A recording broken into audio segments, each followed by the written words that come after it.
بايه؟ ب3 بس، ان انا هعمل هنا العقدة المربعة بتاعتي 3 و3 وبعد كده 4 في النص بالشكل ده كده.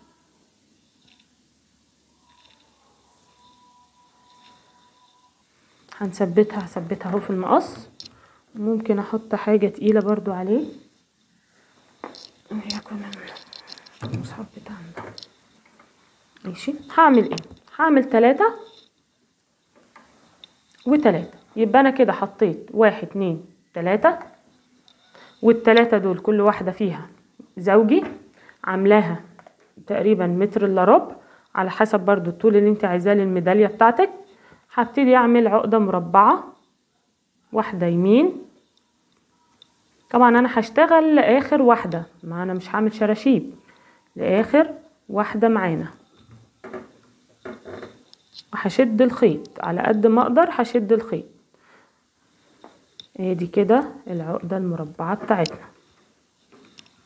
هسيب الخيط هنا على جنب، دي هطلعها فوق وهرجع ادخلها من جوه هنا. عقدة مربعة عادية خالص. دي الفكرة اللي عجبتكم وقعدتوا تقولوا لي انتي بتشتغلي من ورانا.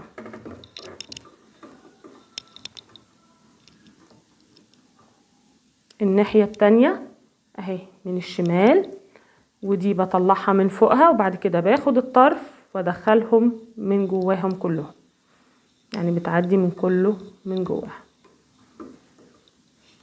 هرجع السطر اللي بعد كده 3 و3 اهو، 3 و3. هرجع تاني هشيل اول واحدة واخر واحدة واشتغل ايه بالاربعة دول. انا كده يعتبر خلصت، بس ايه هعمل سطر كمان.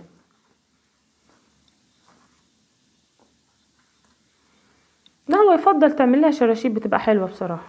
يفضل ان انت تعملي، طبعا هتبقى في حصة كاملة للعقدة المزدوجة دي، ما تقلقوش خالص للناس اللي ما حضرتش.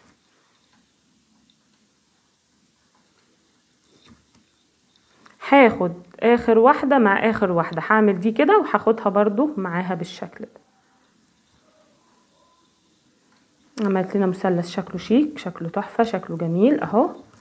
وهبتدي برضو امسك ان احنا نسرح على طول بالشكل ده. ما بيبقاش محتاج ان انت ولا تفكي ولا تعملي، بس اعملي كويس. اعملي ايه كويس، سرحي كويس جدا، ما تبخليش في التسريح، ما تبخليش في اي حاجة في الشغل ده يا جماعة، تبخلوش في اي حاجة.